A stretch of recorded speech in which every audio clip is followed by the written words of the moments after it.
the biggest problem most small business owners face is just not enough people know who they are and what they sell. And if they did, you would be making more money and have a bigger, better company. A lot of people can cook a cheeseburger themselves, but they still order it on Uber Eats to their doorstep. It's finding that right buyer. Because if everybody's your customer, nobody's your customer. We built like some Python code that can scrape through that entire database to get the mailing addresses for every real estate agent in our market. 80% of business for the entrepreneur is a head game. I meet a lot of guys that have successful businesses, but they're just a scrambled egg mess, man.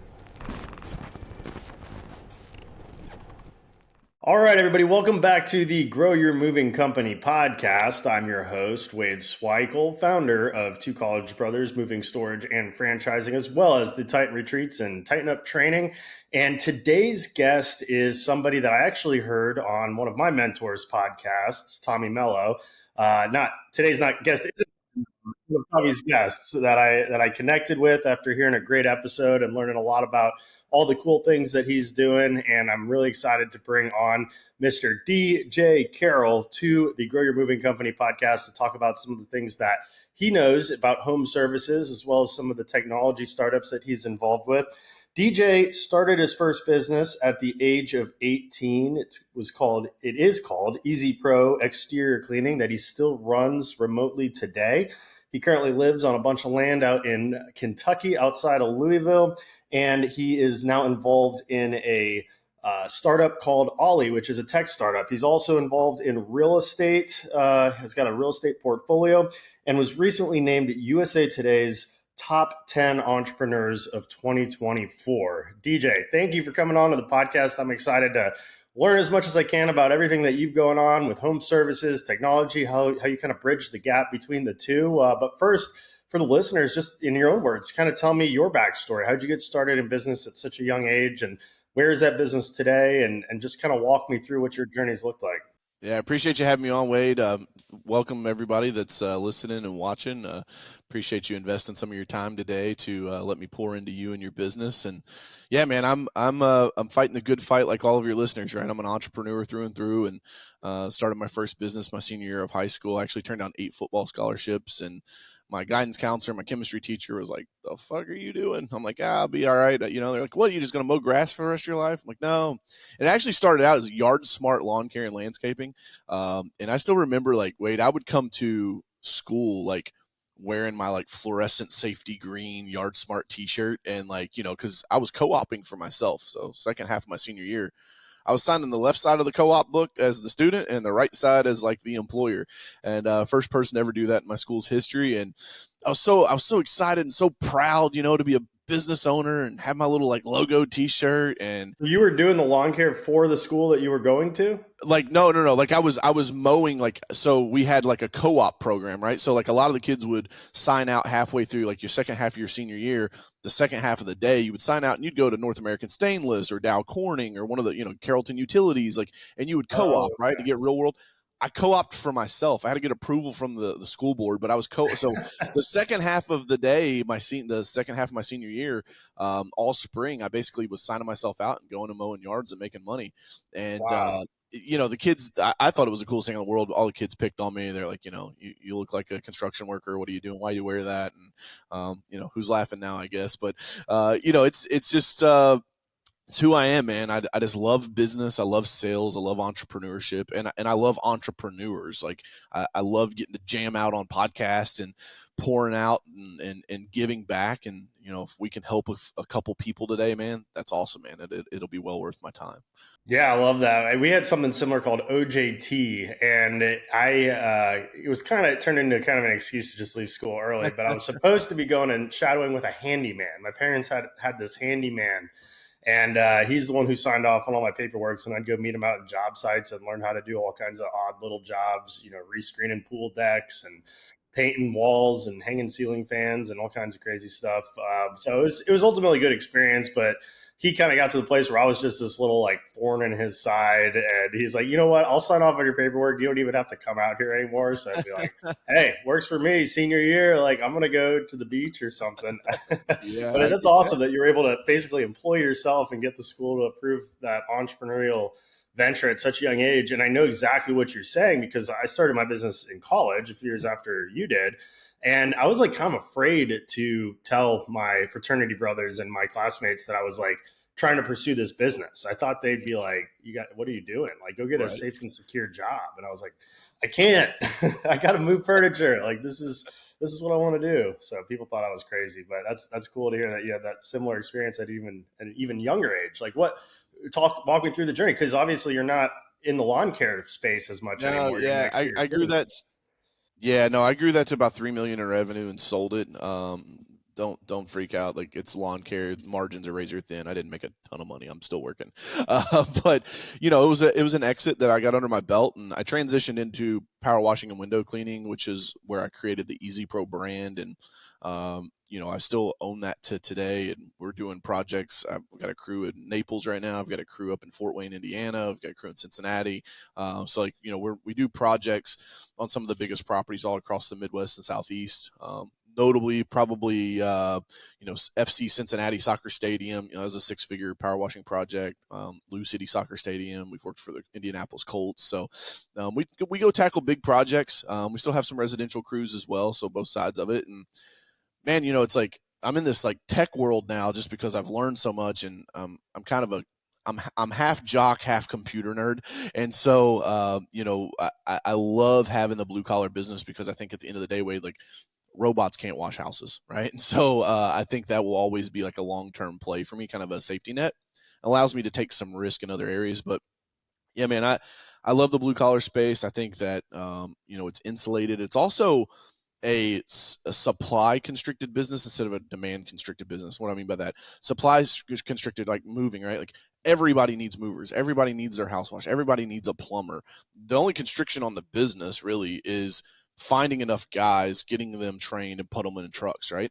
The work is out there. Now, if you go a little further step back, the other challenge is like, and I've been beating this drum since 2016, is you've got to put yourself out there and make sure that people know who you are and what you sell. A lot of small business owners, they think they've got all these problems, and entrepreneurs, man, if we don't have any problems, we go start breaking shit so we have problems to fix. So And true. and really, at the end of the day, I think the biggest problem most small business owners face is just not enough people know who they are and what they sell.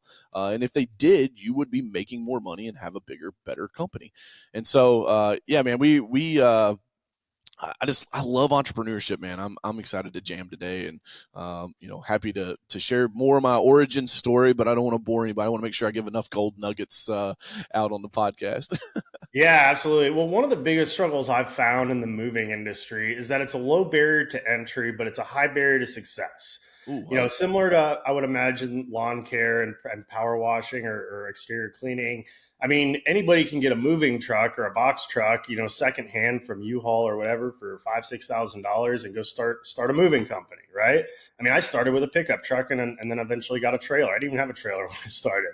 A lot of people work as movers, maybe part-time, maybe full-time. They think they can go do it themselves, do it better. It's relatively easy. Even if you do it the right way and get a license and insurance, relatively easy to do. A lot of people don't even do that though. And they're just going out and thinking that they don't even need it. And especially in Florida, the Department of Agriculture regulates everything. And they're just so backlogged with more important things that a lot of fly-by-night movers pop up and slip through the cracks unregulated. And that's who a lot of legitimate companies who have real costs and hire W-2 employees and have insurance and everything else compete against. And I imagine you're kind of in a similar space, and you started in a similar space. Anybody could go buy a lawnmower, a pressure washer, and basically get started. And I'm sure to do it the right way, there's a lot more that goes into it. But how have you overcome that kind of commoditization of the low barrier to entry home service business model? Yeah, I think this is a philosophy of like, are you looking out the windshield or are you looking in the rearview mirror, right? The windshield's a lot bigger than the rearview mirror. And so I think a lot of business owners spend too much time. And I just remember before Facebook groups came around, there were these online forums, and anybody under the age of probably 24 is like, what the hell is he talking about right now? But there used to be these online forums where you could go, and that's how you learned, right? Like, it was the Web 1.0 way to communicate with your industries. And so I remember being on these forums back in the day, and like people like bitching and moaning about the $99 house wash guy and this guy and this guy and this guy. And I just always remember going, man, I could put my time, effort, and energy on focusing on that, Or I could say, hey, man, if enough people know about me, my pipeline will be so full that those guys don't even matter, right? Like I'm not even worried about them. And so this is where, like, this is why my book that's coming out in June, The Hunter Head Game, this is why I wrote this book, is because it really is a lot of business, man. 80% of business for the entrepreneur is a head game. I meet a lot of guys that have successful businesses, but they're just a scrambled egg fucking mess, man. Like they're all over the place. They can't focus. They're checking this thing, 19 times per minute. Like it's ridiculous. And I think that a lot of times, instead of focusing on like, man, how do I compete with this guy? It's like elevate your brand to say, I work with customers that would never hire a guy like that. If he showed up in a truck with 4 different tires, it's like they're going to tell him to go home, right? You're going to show up without a uniform. They're going to tell, if he's peeing in their bushes, like they're kicking him off the property, right? And I think this, in the tech world, I've learned a lot that I can come back now and share with the blue collar guys. There's a thing called product market fit in the tech space, and it's making sure that your tech product, has market fit. And so I think when you talk directly to your audience, right, the moving companies, think about where your market fit is for your product, right, your service or your product. What is that market fit? And it's not everybody, bro. Not everybody is your customer, because if everybody's your customer, nobody's your customer. All right, you can write that one down if you're taking notes, listen to this. If everybody's your customer, nobody's your customer, because you have to figure out where's your niche. Like, what are you working on, right? Maybe you're only helping out of state people, so you work exclusively through realtors and get referrals for people moving out of state, right? Maybe you only imagine this. Imagine staking a flag in the ground, Wade, and say, we only move people that live in homes worth $1 million or more. Mm-hmm. So, well, I'll go hungry. No, you won't. It might take a while to get that brand up and running. But once you got the brand up and running, guess what? People live in $1 million homes, have friends who live in $1 million homes, and now you're at a different clientele. This is why I love the commercial space. For us in the cleaning business, you're not a fly-by-night guy going to wash a 6-figure project on a soccer stadium. Like, we had to pay prevailing wage, we had to fill out federal paperwork.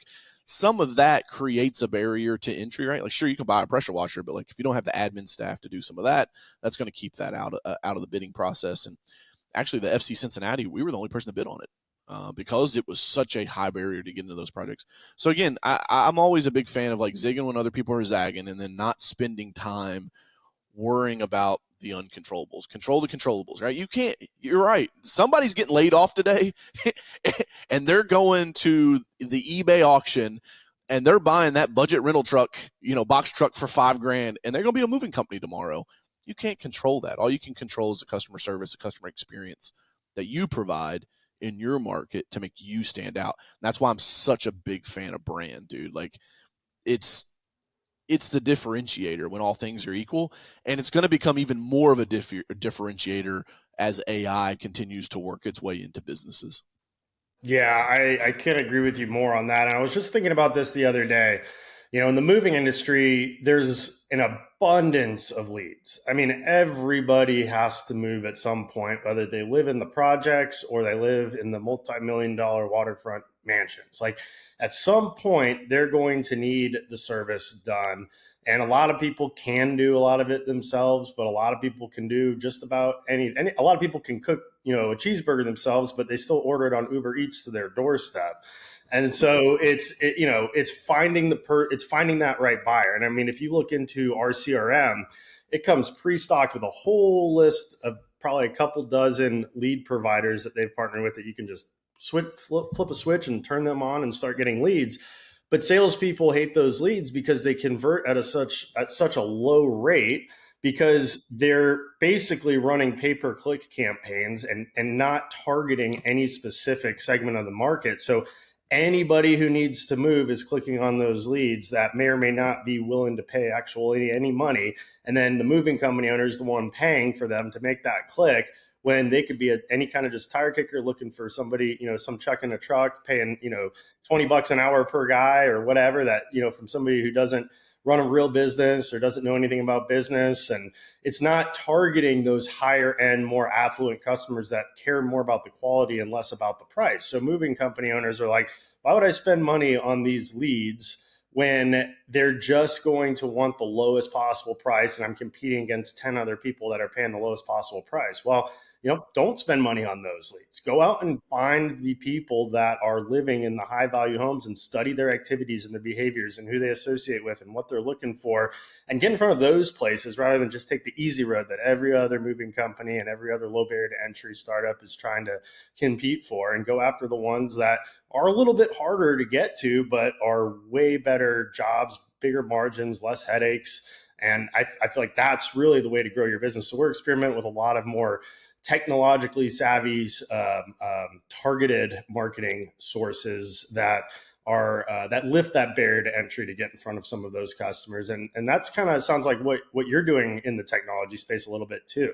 Yeah, and I tell my sales team this all the time too. You got to have we have to have a strong sales process to sell at higher prices, because if we don't, we're no different than everybody else we're competing with who's just competing on price. Yeah. And so tell me a little bit about, your experience and the sales process part, but also the technology part on how that raises that barrier.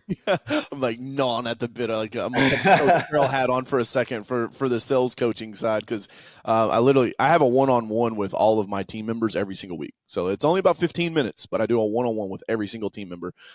It's probably 60% of my week, but huge company culture lesson there. Like, if you're not meeting with your team members one-on-one, at least your direct reports should do that.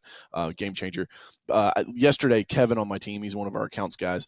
He said, man, I talked to this agent the other day, because we work with some of the largest State Farm, Allstate, and Farmers agents, and as well as home service guys. And he's like, she told me she didn't have a website, and she only has like $50 a month to spend on marketing and advertising. I said, Kevin, did you ask her if she was planning on going out of business this year, or was she going to wait until 2026? And he's like, oh, I can't say that, man. I'm like, but it's so real, right? It's like those leads, I call them junk leads, right? There's a place for them. There is, like, if you're trying to keep your head above water and you're like, bro, I ain't got nothing on the schedule for the next 2 weeks, I got to eat. Got it, right? There are levels to business, and we don't have time to get into it in this podcast, but you will essentially, I call it the pink slip level, right? Like, your bills are coming on pink slips, like, hey, like, you got 30 days to pay this, or we're coming to take it back, right? Or we're evicting you.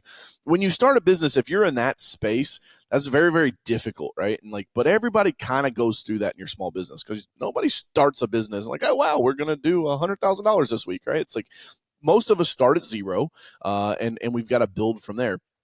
Here's another thing I'll tell you on the sales training side. If you're worried about those price sensitive customers, you can compete against yourself in the sales process, right? So, like, if I'm calling those leads, here's what I mean by that. I've seen Wade go, what's he mean by that? Pick up the phone, right? I'm gonna call Wade. I'm gonna say, hey, Wade, I got your information here. It looks like you're looking for a moving company, right? Wade, let's just role play. You say, yeah, sure, man. I'm looking for a moving company. Go ahead, Ray. I'm calling you, Wade. You're the customer. Okay. Yeah. I'm looking for a moving company. Cool, man. Awesome. Well, hey, listen, we've got multiple levels of service here. Now, are you looking for like 2 chucks in a truck level service, or are you looking for like our top tier, we're not going to break anything, white glove service? Which level would you be looking for?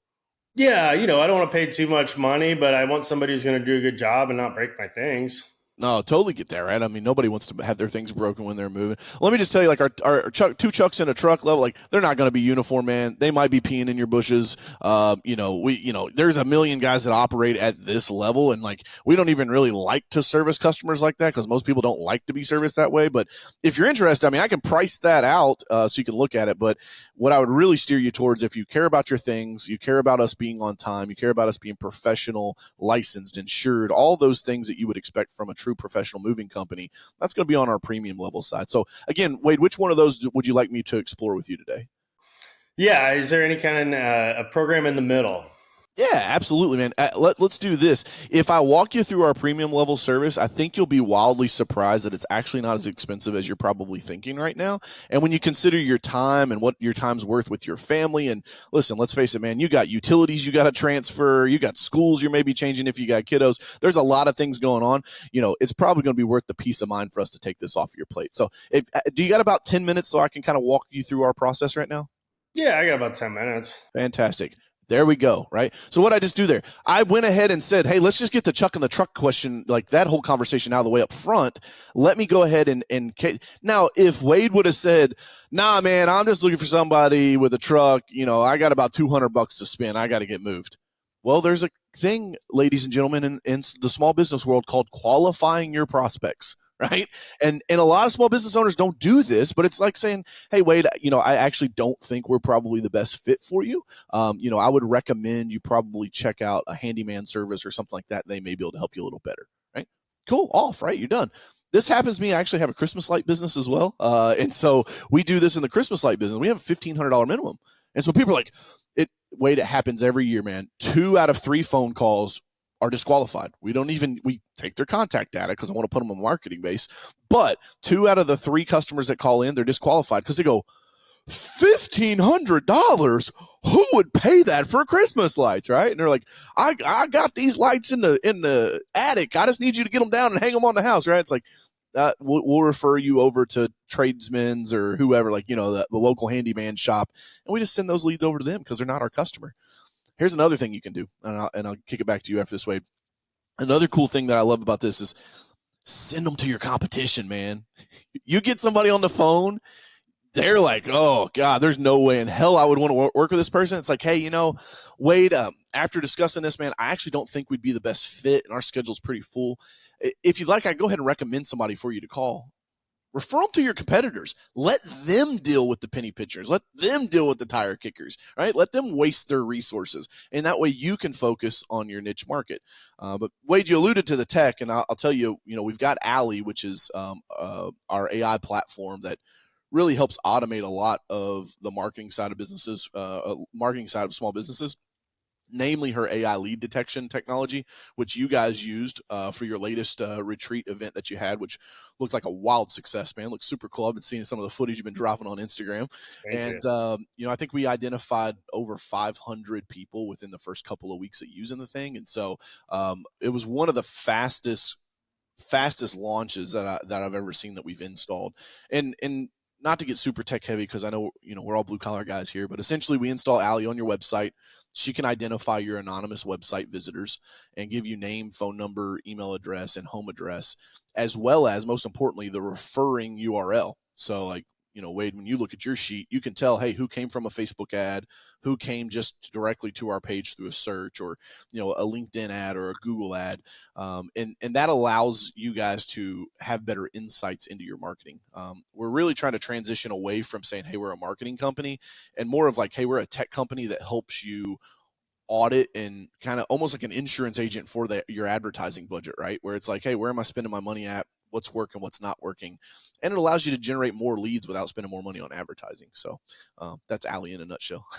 Yeah, well, shoot, you just hit a lot of really good points. Especially, I'll start with it, networking with your competition, or I should say, sending leads to your competition. I'm a huge proponent of networking with your competition and making friends with the good guys in your industry, because the whole referral thing. Sometimes we get booked up, sometimes they get booked up. We want somebody good that can still take care of our customer. That we want to provide a consultative approach when we're talking to somebody. So if we're not the best fit for them, whether it's because we're booked or because they're not willing to pay our prices, well, hey, I know 6 other companies in the area that might be a better fit for you. And I kind of, I don't know what the best way to say this is, but in kind of a competitive way, I guess, sending them the headache customers and the tire kicker customers. I mean, hey, we're sending you some business. It's up to you if you want to take it on, and you can send it to the next person. But then they get booked up with those headaches, and you can focus on helping your own people. But also too, for the ones that you truly are actually friends with, they say keep your friends close and your enemies closer. And not to say that my local moving company competition are my enemies, but because some of them run great businesses and are great guys. But, you never know what's going to come up. Sometimes somebody has an employee. Just yesterday, a competitor texted me and said, hey, I got this guy applying. He said he worked for me. What's the story on him? And, I send it over to my ops managers who manage that guy directly, and they'll figure out if it's going to be a good fit over there. Because it's the same thing with employees. Sometimes they're not a good fit at your company. They might be a good fit at somebody else's company. Maybe it's just because they live closer to somebody else's company, and you want to, be able to have that mutual sharing relationship. I mean, we could go into co-ops and order, purchasing power and ordering materials together and getting bulk pricing and doing stuff like that too. I mean, we all use the same stuff. Somebody has a truck that they're trying to sell. So there's a lot of benefits, I think, to networking with your competition. But I like that idea of qualifying the customers. And then if somebody that might, maybe they're just starting out and they want those smaller jobs, you could send it over to them.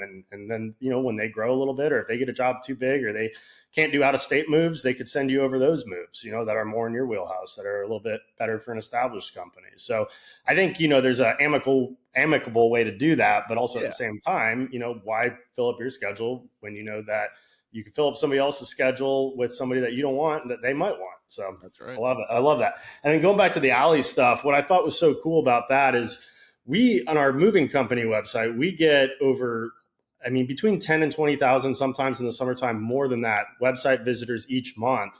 And we're only capturing like 5 to 10% of those website visitors as leads that are filling out a form or calling in. And I'm like, what are all these other people doing coming to our website? We're a moving company. Like, who goes to moving company websites for fun if they're not like looking to hire a moving company? And with Alley, right, you can literally get the IP address skip traced of all the people that are going on there and find ways to either remarket to them or cold call, not cold call because they've already seen your site, but call them because you have that contact information. And what we did for the Hometown Titan Retreat when we were testing this out is we had a team of 5 VAs calling everybody who came onto the site that didn't buy a ticket. And it eliminated the friction of having to get them to fill out a quote form, because every single line that somebody has to fill out and take action on creates friction and reduces your chance of capturing that lead. And with Ollie, you don't even necessarily need to do that. However, one thing, somebody who doesn't have 5 VAs calling out to these people, and especially on a high traffic website like our moving company, that's a lot of data. I mean, 10 to 20,000 visitors a month, you need a pretty big team. I mean, assuming the average salesperson is only going to call 75 to 100, calls a day. If they get on a conversation with somebody, then it's probably going to be less than that. But you would need a very large team to handle that much web traffic. What other ways can we leverage that web traffic that we're able to skip trace that's coming onto the site? Yeah, so this is my jam, man. So you either need a really big team or you need kick-ass automation installed, right? And what do I mean by that? I'm going to back up for a second. In my book that's coming out called The Hunter Head Game, I talk about the 3 waves of technology that has happened to small businesses. So let me break that down for you guys first. The first wave was access. And that was when the internet came online, right? And like, if you guys are old enough, you remember Y2K, everybody turned their computers off because like we thought they were all going to get fried. The access wave allowed us to get information in a way that was never possible for human beings, right? My very first sales coach that I hired when I was 20 years old, I found him on YouTube, right? And this would have been in 2009. I found him on YouTube. I go to reach out to him. I'm like, hey, I think I need some sales training. I've never had a sales job. I'm like trying to get this business off the ground. I had a mentor told me like nothing happens in a business until a sale is made. So I'm like, okay, well, that's probably where I should start. And the guy's like, yeah, it's $6,000 for 6 months. I'm 20 years old. He's like, what credit card do you want to put that on? Like, dude, I don't have a credit card that's got a $6,000 limit. I'm 20. Like, I lied about my age when I got this credit card 2 years ago, right? And so he let me write him 6 $1,000 checks, postmark them, and mail them to him. And then he coached me for 6 months. Best investment I've ever made in my life. Oftentimes I can look back, I've got 70 rental units, but those are good investments. Nothing beats the investment of investing in myself. And that's what the access wave allowed. It allowed for people to start accessing information so they can invest in themselves, right? That was the first wave. The second wave was the attention wave, which was social media. It allowed the small business owner to take this thing right here and have a studio in their pocket so that they could talk to their customers with no gatekeeper. Because when I started my business in 07, like Facebook was kind of coming around, but it wasn't really mainstream yet. dude, like I went to the local newspaper and put an ad in the newspaper. And then when it didn't work and I went back to Jeff, the publisher, and I'm like, Jeff, what the fuck? I gave you $600, dude. Nobody called me. He was like, well, I guess you should run it again. I'm like, the fuck? What is that? Like how you go out of business? You just keep doing that until you don't have any more money. And so the attention wave was insane, Wade, because that allowed small business owners to have the megaphone and to go directly to their customers. This third wave that's coming right now, we're in the middle of, it's not coming, it's here, is the artificial intelligence. And so back to your original question, now that we know that framework, these leads that we're generating, I just pulled your sheet up. We identified 947 suspects from your hometown Titan Retreat website. Why do I call these suspects and not prospects? To me, a prospect fills out a form or calls you, right? There's a certain layer of intent. If I had my whiteboard, I'd draw this out, but maybe we'll save it for another session. But for us, it's a suspect when somebody, we call them looky-loos. They found you somehow, right? There is some sort of brand awareness because they're on your website. Like people don't just like stumble around the internet anymore, right? They're mainly on social media platforms, and then they'll exit and go out to a website. Maybe they're on a Google search, they exit and they go out to a website. When these people come onto your website, I consider them a suspect. And so Allie is like this cross between like Mr. Magoo, Carmen Sandiego, and like all of like 2,000 years worth of wisdom because she's AI, right? And so that's how we're able to track these people. We get their information, we show them. And like I'm looking here, man, like the fourth one back, there's a affiliate link on the back side of it with a Facebook click ID. Like, so I can tell like, who was it that was like pushing this person directly to your site, right? We've got an integration set up with you. So these are going straight into your Go High level so that you guys can manage them inside of your CRM. And yeah, the 1.0 version, pick up the phone and call them. Here's what I'll tell you. Most people don't answer their phone anymore, right? I saw a meme the other day. It was like, can you believe that 15 years ago, we spent our last $3 to buy a new ringtone, right? Of like the latest, craziest song. And now like my phone hasn't rang for 10 months, right? It's like it stays on silent. So like it's hard to get through to people. And what I really think it's also kind of odd if like you're calling these people and you're like, Wade, this is Coach Carroll. I saw you were on my website last night. I was seeing if you got all the information you were looking at. It's like, it's kind of creepy, right? It's like, whoa, how'd you know I was on your website, bro? So what I actually love, and we just didn't have time to do this with you because like you guys were in the throes of it. You're like, hey, let's throw this thing on, see if it works. It worked. Almost 1,000 people identified. But it's creating a long tail. When I say long tail, I'm talking like 12, 18 months long tail email sequence, drip campaign that goes out to them. And this isn't like the shit you get in the mail from your realtor that's like, spring is here. Here's your cleaning checklist. Like nobody fucking cares about that. Tell them about stuff that actually matters, right? And so, what I would do, a lot of times entrepreneurs, we get so high on ourselves that we think like our stuff is the best.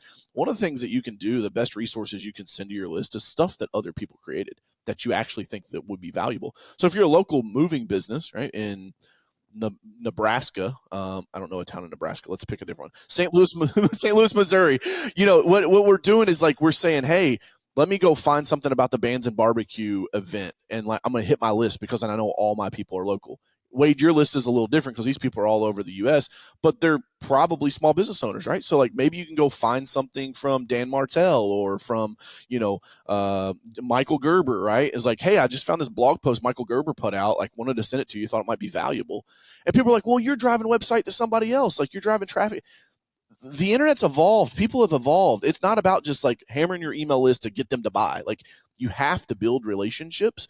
It's how business is built.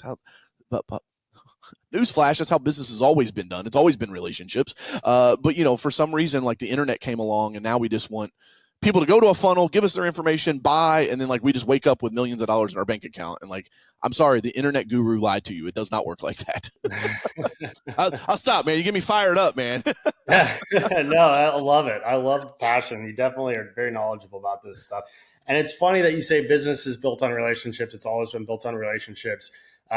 This week, we were digging deep into Yelp, and we were like, why are all these reviews getting filtered on Yelp? People that we service, we did moves for, and when we went down that rabbit hole, it was because Yelp identified these reviews as possibly having an affiliation with the business. And I was like, Well, no Interesting. crap. They have an affiliation with the business. They're our customers. And how did we get those customers? A lot of them came from networking and business development efforts and connecting with people on social media. I'm sure they have some kind of back end algorithm to track like who's friends on social media and how you know each other, and if you've ever exchanged emails, like for people that log into Yelp through their Facebook or through their email account. And I'm just like, this is so backwards. What do they think? Every small business is just going to find another, every customer is going to find a small business on Yelp and not actually go out and build people, connections. And I mean, that's one of the downsides of, Silicon Valley startups is that's how they operate in some markets. And they don't go out and network and build those relationships with brick and mortar day-to-day customer home services. They think that everybody just finds you on their platform or online through some digital marketing avenue, but it's really not the case. I mean, that's one of the things, I can go on a hour long rant about Yelp, but I I think I think that's why we're gonna win with Alley. Like, there's only about like 6 other companies that do what we do. I think we've got the best data, the best platform for it, and it's just like super easy, right? Because like I, I'm blue collar, like I come from this, and so like I think that's why I was like, when we were like, hey, let's build, my dev team, developers want to develop, so they're like, let's build this cool big ass system, and I'm like, hey, how about we just like drop the fucking info on a Google sheet, like ta-da, like it's like sometimes, man, just because you can with technology doesn't mean you should, right? Like, I get it, we all can't be running around with paper invoices anymore. All right, I'm buying into that. But it's like sometimes, man, I don't know about you guys, but like we use a couple of different softwares where they're shipping new updates, new products like once a quarter. And I'm like, stop. I didn't buy all this other shit. You're just confusing my team and making me have to create new training. And like, there's just more stuff. It's overcomplicating. I'm a big fan of keep it simple, stupid, because then it keeps it bulletproof. And I'll also tell you, Yelp, do you spend money with them? Like, do you guys advertise? No, Ah, no, there you we go. have, and that's part of kind of Ah, going back to what I was saying is it serves your ad in front of a bunch of unqualified buyers and a bunch of non-targeted ideal customers, and so Wait, just specifically to the reviews, though, I would call them. More than likely, they're filtering some of those out because you guys aren't paying them anymore. yeah, they say I they would, don't do that, but we all know yeah, Yelp isn't really yeah. to be trusted. They've proven that. Yeah, I'd be like, well, we'll let the Better Business Bureau figure that one out, right? When I report your ass. Like, it'd be pretty funny how quick those reviews probably come back. The BBB even did that to me back in the day. We used to be like paid accredited. So it was like A plus accredited. I stopped paying them. They took my rating down to an A minus. So I called them. I was like, hey, why am I A minus and not an A plus anymore? They're like, well, you're not accredited. I was like, okay, you can take the accredited part off, but I'm still an A plus rated business. They're like, well, I don't know. I was like, okay, well, how about I call, like to Frankfurt and see what, they want to look into this, because that sounds like a pay to play system, which is illegal. Hey, guess what? I'm A plus rated again, right? So like sometimes, man, you just got to push on people, and a lot of people now day and age, they hate confrontation. So like, you raise your voice a little bit to somebody, you can pretty much get your way. Yeah, no, they hate it unless it's behind a keyboard and they don't have to actually like talk to somebody with a tone Oh of yeah. voice and go look Oh them yeah. in the eye. Keyboard cowboys, man. That's right. That's right. Well, cool. So with Ali, how are you skip tracing the data? Because there's some other companies, in the moving industry, we're really big on listing data. When people buy, like list their homes for sale, when they go under contract, that's a big marketing avenue for us to where we can send them direct mail. You can go door knock them. You can, we're finding digital ways to serve those people with their IP addresses that are tied, but some of that information is hard to get, or legally there's barriers. And so there is a couple companies I think now that have started to skip trace listing data to find out name, phone number, email, people listing their homes or going under contract. But I'm just curious how the whole skip trace world works. Like, how are you skip tracing website visitors? And I know there's probably some secret sauce to that. So as much as you're willing to share Yeah. with the audience, and I know we've had some conversations about it too. But Yeah. how accurate is that phone number, email? What all data does it find? And like, where's it coming from? Yeah, so it's kind of like asking McDonald's like what's in their Big Mac sauce. It's like, I think there's some Thousand Island dressing in here, but I don't know what else, right? So I'll kind of give you that answer. We basically use a combination of their mobile device ID and their IP address if they're connected to Wi-Fi. and then we can match that back to our partners at the credit bureau to pull the data. So the information that you get sometimes, maybe Wade's on the website, but like if the internet in his home is in his wife's name, like we may actually populate the wife's name. So like there could be a miscommunication there. And again, none of these other companies that do this will give you this granular information. Like, no, it's perfect all the time. No data is ever 100% perfect. We're trying to do the best with what we have and the tools that we have, right? So sometimes the names may be off. The email addresses are 99.9% deliverable because they are personal email addresses. Like, dude, I'm looking at your last 4 that are on here: at Comcast.net, at Earthlink, at Hotmail, at Gmail, at MSN.com. Like, these are people's personal emails that they've had for a really long time. And a lot of the competition that we have out there, they can only trace it back to a B2B. So like they'll find like the business that was on there and give you the business email, or one of the competitors, like they just tell you the business name and that's it. That's only information they'll give you. So the email addresses are 99.9% deliverable. The phone numbers are about 50-50. And here's why. I'll try to say this in the most like politically correct way. If you are an affluent person, you have probably had your cell phone number for a really long time. If you are not an affluent person, you probably have to go to Boost Mobile every couple of weeks and get your phone turned back on. And when you turn that on, they give you a new phone number, right? And so it's hard for the credit bureaus to keep updated on that. And so that's where the phone numbers could be hit or miss.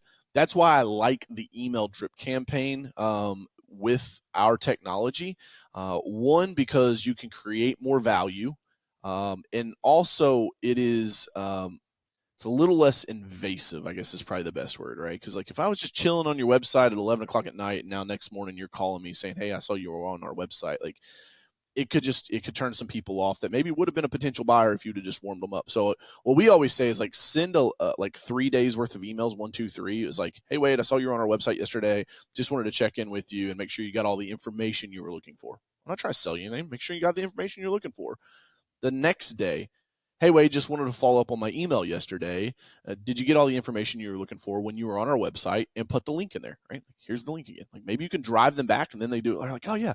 Because listen, guys, media has changed, okay? Like my dad, blue collar, worked his ass off. He come home at the end of the day, boom, ass in the recliner after dinner, 3.5 hours of straight television, right?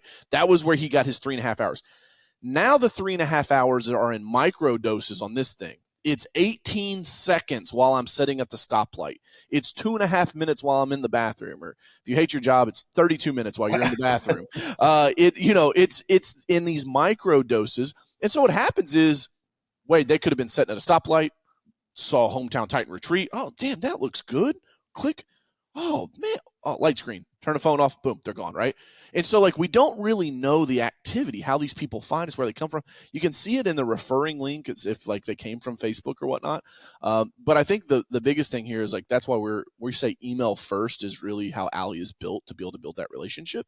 And then you have those phone numbers, if you really want to reach out, and you're hungry for that. But again, these are suspects, not prospects. And the whole plan here is, like, we help you identify more leads, potential leads, without spending more money on advertising. Like you didn't install Allie and then have to go spend an extra $1,000 on your Facebook ads. You're already spending the money. You're already driving traffic.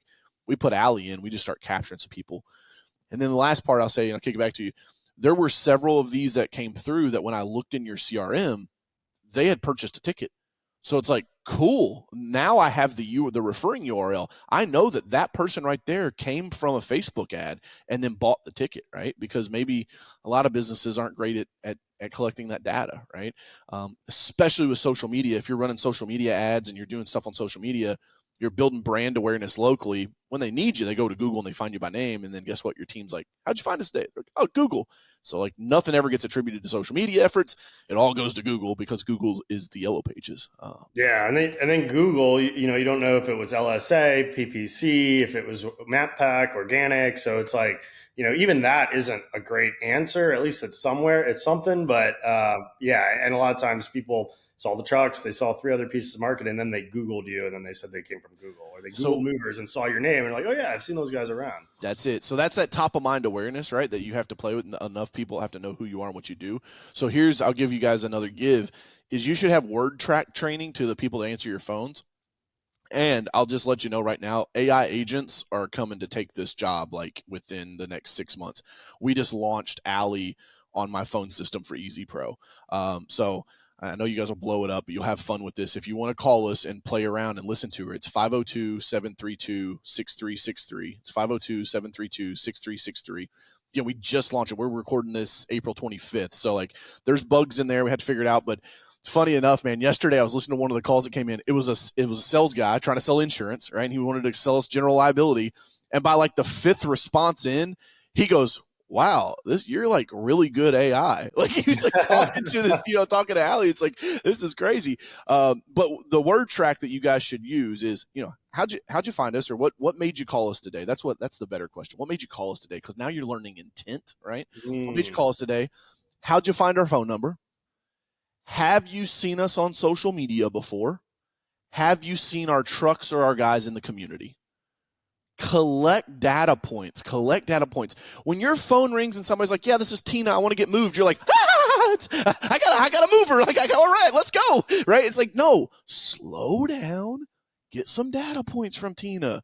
Hey, man, what made you call us today? How'd you find our number? Have you seen us on social media before? Have you seen our trucks and guys out in the community? That will let you start putting markers on some of the activities that you're doing, because Tino's might say, oh, yeah, you guys moved people 2 doors down from us. It's like, all right, well, fuck, we're not putting out yard signs. Maybe we should start putting out yard signs, right? Like if Tina saw us and then she went to Google, right? You can start using data to drive those decisions. Oh man, that's some gold right there, because so many movers don't even ask the referral source. A lot of CRMs now are requiring you to enter the job lead, but I mean, we all know that a salesperson, they just want to get to the nuts and bolts of it, and they'll just sometimes select something. Google probably came from Google, not even going to ask. Let's just move to the next screen and get the info so I can book this move. But it is extremely important. We're big on tracking numbers, UTM parameters, different landing pages, different offers too. I found that's a really good way to track sources. Like if we do something on the radio and the host of the show that endorses us says if you mention them, they get free boxes. So people want to mention that they heard us on that radio show. But to your point, we don't know if they saw a bunch of other stuff too. And there are some other brand building type things. Even social media advertising is largely brand building. I just did an episode on that earlier this week that's probably going to air before this one. So my last episode for all the listeners. Go check that out if you guys haven't listened to it yet.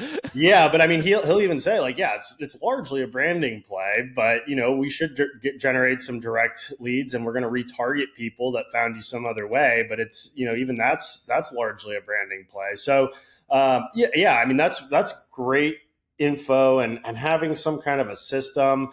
The voice agents are here. There's our title sponsor for our next Moving Titan retreat is Supermove, and they launched recently a voice agent service. And one of my friends in Oklahoma City who has a moving company sent me a recording of the call, and it's pretty good. It still sounds a little bit like AI.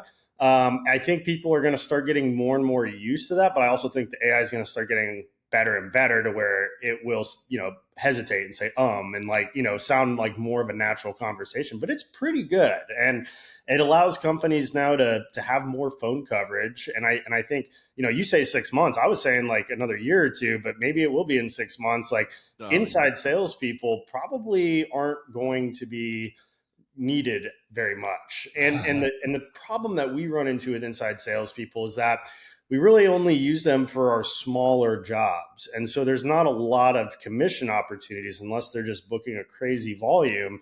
Whereas our outside guys are going after the big, 5, 6 figure, well, sometimes 6 figure, but mostly, 4 or 5 figure jobs.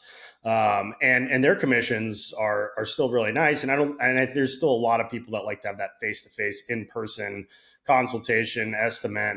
And I don't think that necessarily is going to go anywhere anytime soon, but especially in our industry. But the over the phone things are, and for what we can afford to pay an over the phone local agent in the office, I mean, when you average out what they're going to sell in the year and what our sales budget is, it's like $18 an hour, not counting any commissions.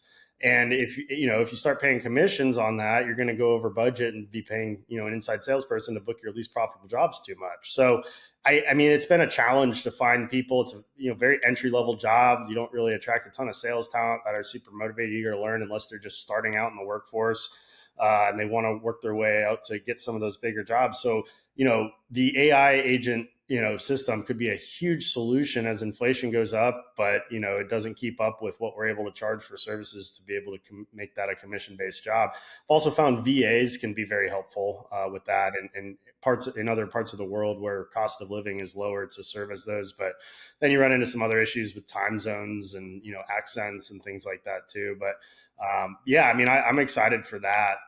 How does Easy Pro utilize the Alley software and the skip tracing?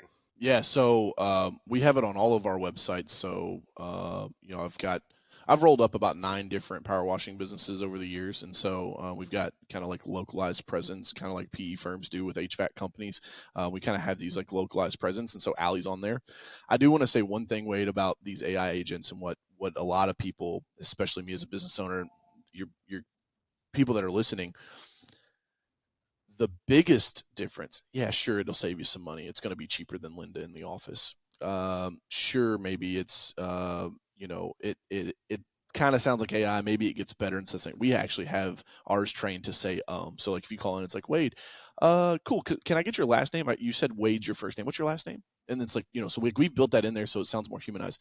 Here's the biggest thing, man. Tina in your office right now that answers the phones every day. She is probably great. Been with you for a decade. Hands down, one of your best employees. People love her. She gets on the phone.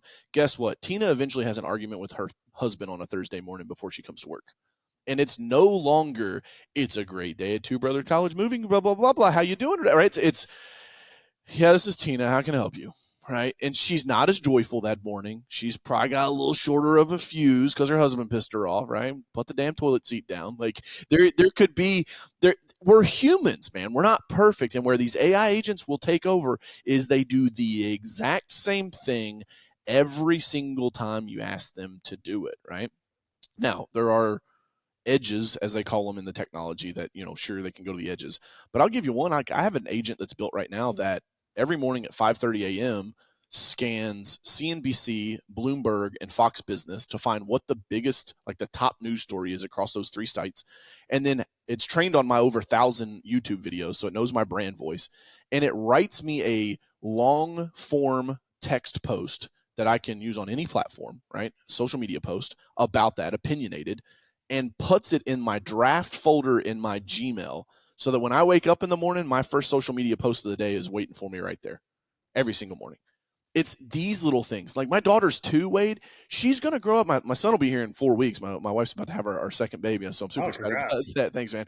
But like my kids are going to grow up in a world that is just built with AI agents all around them just to make their life easier and better, right? Like my daughter is going to look at me at some point and go, Daddy, tell me how it was to live in the 1900s. Like, you guys actually had to call and make reservations at restaurants? Like what?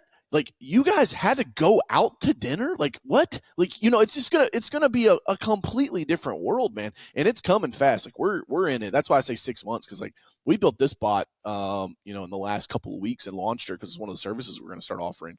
Because one of the biggest things that we also find is like, yeah, sure, AI lead detection, I can track people that have been to your website, but we also do outbound marketing for clients. And so it's like we drive a shit ton of phone calls, and then when clients are like, well, I'm not getting any business, it's like, cool, I pick up the phone and call their office and mystery shop them, and nobody fucking answers. I'm like, hey, you want to make more money? Try to answer your phone every once in a while, right? It's just like it blows my mind. But you asked me directly how Easy Pro uses it. We have it on all of our websites. I'll tell you, last year we picked up an extra 6 holiday lighting jobs just by following up with suspects that Alley identified of people that didn't fill out a form, because they're busy. They're fast moving, right? Man, I was about to fill out that holiday lighting estimate request, and then my 3-year-old come running through the house with a Sharpie in his hand, right? It's like phone goes down and they're back to life. So we use it in that form and fashion. We also use it like with our creative. So about 80% of the functions that are done inside of Carroll Media, which is kind of the holding company, is done by AI. So, we're a small team of about 8 people, but we operate as if there were 25 or 30 people. One of the biggest pickups for us was our creative that we do. We swap out clients' ads every 90 days. It was taking a team of 2 people about 3.5 weeks to do that once a quarter, right? Swap all the creative, create the creative and swap it. It takes one person 2 days to do it now because we use AI. It's just the net gain, man, of like your office team will look completely different in another 36 months compared to what it does right now. You're going to have these, if I put my futurist hat on, you're going to have these like specialized bots, just like you would do a VA. VAs are going to be gone. Nobody will have a VA in another 5 years because the language barrier, the time, like you might have a VA that's US based, like because it's US based and okay, cool. Linden, Oklahoma is just a rock star, but you're not going to have the lady in the Philippines for $3 an hour because the AI agent for $1.50 an hour is going to outperform her, right? And so I think that's going to go away. Software is going to go away. I read something yesterday that software engineers in the next 9 months, like you'll just be able to tell Claude, which is an Anthropic model, like I want to build a website. Here's what I want it to do. Write me the code. There it is. Copy paste it. It's done. Yeah. It's cool, man. It's Yeah, exciting. I'm excited about those types of things too, because recently I'll just give a little secret out to the audience. We found the public database of all the registered real estate agents in Florida. We're able to narrow it down by county, and it has most of them have their home address, because most realtors, they might hang their hat at a brokerage, but they use their home address for most business related stuff directly for their real estate business. So they register their real estate license with their home address, and we're trying to figure out how do we get mail, like direct mail. Direct mail works really well for our customers, but how do we promote this referral program directly to realtors? And there's digital ways, but good old fashioned direct mail and a nice postcard that says you can earn $50 on anybody that you refer, or claim free boxes for all of your listing appointments, when you sign up for this program. And we want to mail out to those. So what we did is we asked AI to write some Python code to scrape this database, because it had a whole bunch of inactive people in there. It had, I love it. It was probably built back in like early 2000s, so it really was not a user friendly site. It's built by the government, of course. Of course. And so we built like some Python code that can scrape through that entire database to get the mailing addresses for every real estate agent in our markets. And I think, you'll just be able to basically write code for almost anything you want to do with some of those tools. And so Claude is the big one for software writing, I'm hearing. Okay, cool. Yeah, Claude will. I'll give you guys. So I'm in Dan Martell's SaaS Academy, and which is software as a service. Like that's what Alley is. That's what we're building. So I was out there, and the guy I was telling them, we use Chat GPT, and they're like, use Claude. I was like, really? And they're like, for coding, it's next level. Came back, told Andy, our head of tech and innovation. I was like, hey man, use this other platform. He was trying to write a script inside of Adobe. He'd been working on it for like 2 months, couldn't get it figured out. Was trying to use Chat GPT. 2 prompts to Claude, he's got it fixed. So yeah, Claude with Anthropic is next level. It's much more higher level thinking, higher level reasoning, and the coding. If you want creativity, I'm with OpenAI on that. But we build on Llama, Gemini. The new Gemini that just came out is pretty big. But I nerd out on this stuff, man. I asked ChatGPT the other day. I said, how many hours do you think I've worked with you?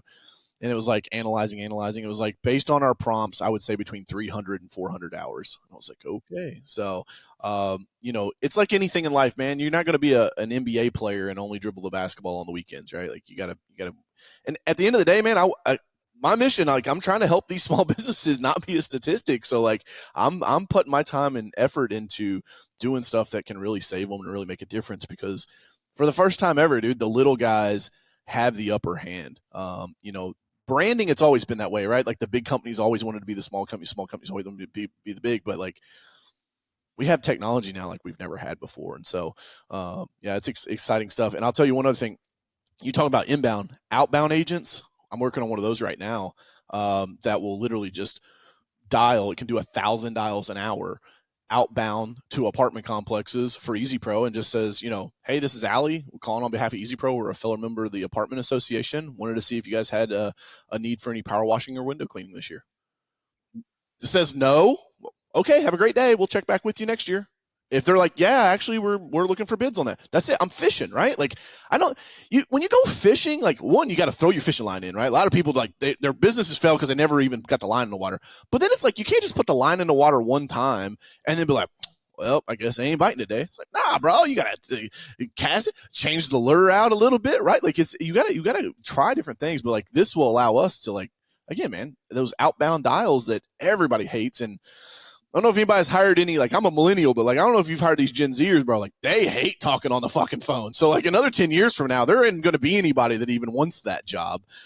There's a book called The Earth is Flat, or The World is Flat. It's not like the crazy flat earther guys. It's like talking about how the world's been flat with the internet. And it says in the future, the factory of the future will have one man and one dog. The man is there to run the factory, and the dog is there to make sure the man doesn't touch anything, because it's just going to be fully automated. But what I'm really excited about, man, and this is my belief, and so maybe some of your audience like, I don't like DJ now. I think, man, it's like going to allow women to be moms again, to maybe not even have to be in the workforce anymore. I think we're going to return to a thing where it's like you do get to go to the park with your kiddos on a Thursday now. Like, sometimes, Wade, I wonder if we really should be living as fast as we do right now. It goes back to that saying, like, just because you can doesn't mean you should. And I know I'm happiest, man, when I'm holding little Willow's hand and we're just walking around to our farm out here, being grounded and just, being in the moment. I think we've lost a lot of that. So I'm super bullish on humanity, super bullish that AI is here to help us. And it's going to help us, live a better life in the next decade. Love it. And I definitely want to talk more about these outbound agents and these inside agents that Ali can offer. I didn't even realize that was being developed, and I'm excited for that launch. And let's talk offline about some more of that. But for anybody who wants to reach out to you and explore all the capabilities that Ali offers, or just connect with you in general, maybe get, work with you on the coaching side, what's the best way to get in touch with you? Yeah, so CoachCarroll.com, 2 R's, 2 L's. I've got plenty of, like, low-ticket courses. If you're new or you're just getting started, don't have a ton of money, I want to be an access point to help you. I don't sell, $5,000 courses. They're all low-ticket. I want to help people out. There's even some free ones on there that my team's helped me put together. So CoachCarroll.com, hashtag Coach Carroll. If you want to find me on any social media, I think we're like 25,000 on Instagram, 12 or 13 on Facebook and YouTube. We got tons of content out there to help you guys, tons of free stuff. You don't have to pay me anything. I just want to help you grow your business. And then if you're interested in Ali, you can reach out to us, either find me on social, or you can send me an email, DJ at CoachCarroll.com. It's CARROLL, DJ at CoachCarroll.com.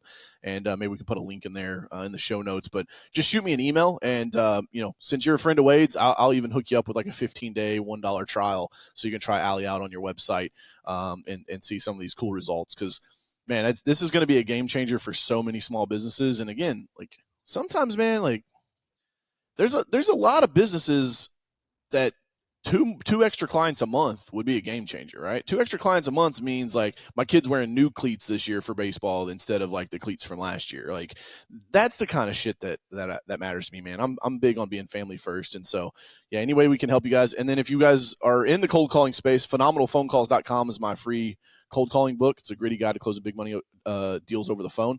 And then be on the lookout here in the next month or so. My new book, The Hunter Head Game, is dropping. So you guys will see a lot of stuff from that. But, shoot me a DM. Let me know your biggest takeaway from this thing. Make sure you guys, if you haven't already, go smash the subscribe button, leave a review for Wade on this podcast so he can help it get in front of more people. And, yeah, Wade, I appreciate you having me today, bro. This has been fun. Absolutely. Thank you so much for coming on. DJ Coach Carroll in the house. And this has been an awesome conversation. Looking forward to continuing to work together with Ali and all the other things that you do. So thanks for your time here, DJ. And until then, we will see you next time on the Grow Your Moving Company podcast. Love it, man. Hustle is worth it.